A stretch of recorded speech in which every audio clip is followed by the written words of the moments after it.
Welcome to The Explainer, everyone. I am absolutely thrilled to have you here today. Look, we are going to be focusing on one thing and one thing only in this masterclass, securing those top-tier marks in what is famously one of the trickiest areas of the entire Cambridge AS and A-Level Accounting 9706 syllabus. We're talking about flexible budget reconciliation, and specifically, we're zooming in on the cost of production. Now, if you've been sitting there staring at past papers, struggling to crack those massive high tariff questions, you know the ones, the 9 to 15 markers that just seem impossible, well, you are in exactly the right place. Grab your notes, get focused, and let's dive right into this. The difference between a B and an A star in accounting often comes down to how well you understand flexible budget reconciliation, cost of production. I really want that statement to sink in for a second. This isn't just another random topic you can gloss over in your textbook. This is the separator. This is the exact battleground where Cambridge examiners separate the good candidates from the truly elite. Getting an A star isn't about working yourself to the bone memorizing formulas. It's about strategic execution. Today, I'm stepping into the role of your master coach, and I'm sharing insider secrets pulled straight from Cambridge senior examiner reports. We are going to make absolutely sure you land on the right side of that grade boundary when results day rolls around. So that brings us to a really crucial question. Why do students find multi-stage analysis and method marks so incredibly hard? It's a literal tragedy that I see every single exam cycle. Imagine two typical students. Let's call them Alex and Sam. Now, Alex is highly technical, right? Knows every single formula, knows exactly how to calculate a variance, but Alex struggles with open-ended evaluation and loses marks. Sam, on the other hand, is a super creative thinker, great at making arguments, but completely falls apart on structural precision and timing. Both of them know the underlying math, yet both end up leaving massive points on the table. Why? Because they don't understand the invisible game being played behind the scenes. The examiner is not just looking for a correct final number at the bottom of the page. They are evaluating your entire cognitive journey to get there. We're going to completely change how you play that game today. All right, here is our tactical roadmap for the session. Number 1, the examiner's perspective. Number 2, core assessment objectives. Number 3, the method mark strategy. Number 4, the top 3 examiner traps. And we'll wrap it all up with number 5, the final exam checklist. Let's jump in. Okay, starting with section 1, the examiner's perspective. It is time to start thinking exactly like a grader. The core mindset of a Cambridge examiner boils down to this simple equation. Analytical depth is strictly greater than superficial breadth. But what does that actually mean for you in the exam room? It means the academic benchmarks for this topic require highly logical, structured reasoning. The examiners literally do not care if you can memorize a broad set of accounting facts and just vomit them onto the page. They prioritize deep analytical understanding. Think about the command words for a second. There is a massive difference between analyze and evaluate, or explain versus to what extent. When a question asks you to reconcile a flexible budget, they want to see you pull apart that complex production cost scenario. They want you to isolate the variables, explain the why and the how, not just state the what. You have to dig deep. Moving on to section 2, core assessment objectives. This is the exact grading framework used to assess your paper. The marking criteria isn't just one big bucket of points. It's broken down into 3 totally distinct cognitive domains: knowledge and understanding, which is your AO1, analysis, your AO2, and evaluation, your AO3. Successful candidates, the ones securing that A star, must demonstrate absolute competence across all 3 of these specific domains to unlock the highest marking bands. If we go back to our hypothetical students, if Alex just writes down the definition of a fixed cost, that's just knowledge. Alex is stuck in the bottom band. You have to analyze how that fixed cost behaves when production capacity changes. And crucially, to get to the top band, you have to evaluate the outcomes, just like Sam tries to do, but you need the structured analysis to back it up.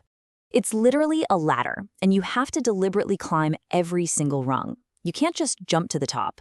Let's get into section 3, the method mark strategy. We are shifting from theory to absolute flawless execution. Listen closely, because this is how you steal marks even if your final calculation goes off the rails. Here is the standardized procedural framework for flexible budget reconciliation. It's 5 steps. Step 1, identify elements. Step 2, apply principles. Step 3, execute with notation. Step 4, verify results. And step 5, present correctly. Method marks are awarded for this exact systematic processing. When you take a brutal, complex cost of production problem and break it down into these logical steps, showing clear, undeniable working out, the examiner can and will reward you for your process, step by step. Never, ever skip these steps in your head. Your written working out is literally your insurance policy for method marks. Now, step 1 of that process heavily depends on your ability to extract from texts and tables, interpret relationships, and draw evidence-based conclusions. In these exams, critical data interpretation skills are absolutely necessary at the extraction phase. Imagine you're looking at a massive, complex table of semi-variable costs. If you can't accurately extract the fixed portion from the variable portion using the high-low method from that stimulus material, your entire reconciliation is doomed before you even kick up your calculator. You have to be a forensic detective here. You need to interpret the hidden relationships between the numbers provided to properly fuel the rest of your method mark strategy. Okay, quick pause. Before we jump into the absolute hardest part of the paper and reveal the traps examiners set for you, I need you to do something. Take 1 second right now to subscribe to the channel, Ace the Exam's IGCSE O&A levels at acetheexam_IGCSE, and absolutely make sure you turn on all notifications. We are breaking down these high-level Cambridge breakthrough strategies every single week, and joining this community ensures you are never caught off guard on exam day. You do not want to miss what we have coming up next. All right, let's get back to it with Section 4, the top 3 examiner traps. It is time to protect your easy marks. I've read through the principal examiner reports, and I can tell you exactly where students crash and burn under pressure. Here are the 3 fatal roadblocks. Number 1, answers are simply too vague.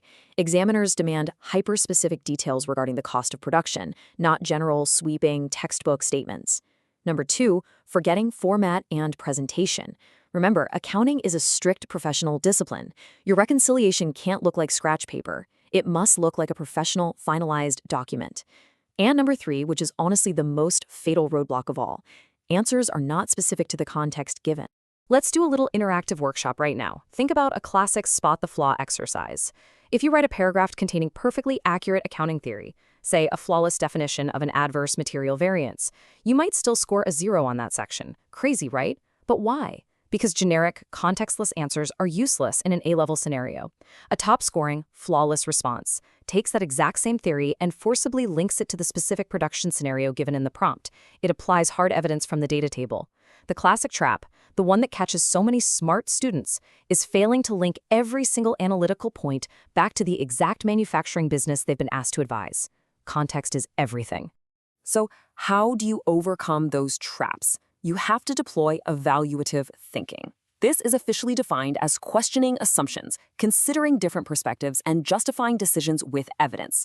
To achieve those top-tier evaluation marks, that elusive AO3 domain we talked about, you have to actively identify limitations in the data. For instance, what assumptions were baked into the flexible budget? Do they assume cost behavior is perfectly linear across all capacity levels? Are there alternative interpretations for a massive variance in the cost of production? Maybe it wasn't inefficiency. Maybe there was a global supply chain shock.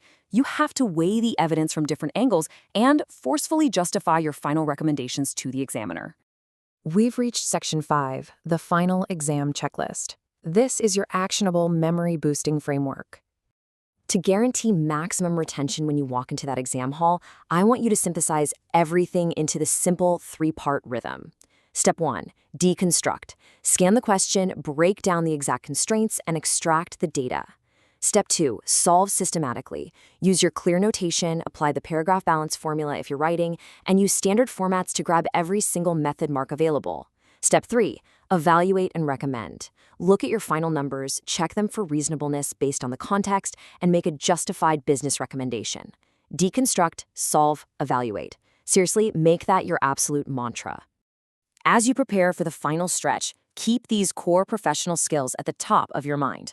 Always apply the correct accounting formats. Use appropriate professional terminology. Don't say money went up, say a favorable variance was achieved. Always evaluate the business's performance based purely on the specific scenario provided. And crucially, practice past papers relentlessly. Applying this specific checklist develops the exact analytical traits and cognitive domains that Cambridge examiners eagerly look to reward. Wow, we have covered a massive amount of strategic ground today. We've dissected the examiner's lens, we've broken down the traps, and we've built a bulletproof strategy. Now, your next step is action. You need to hit that subscribe button for Ace the Exam _IGCSE. Practice these specific frameworks on a past paper today. And right now, drop your target grade in the comments below. Hold yourself accountable. If the real difference between a B and an A star is simply structured, methodical execution, how are you going to change your approach today? Thank you so much for joining me for this explainer. Keep pushing hard, and I will see you in the next masterclass.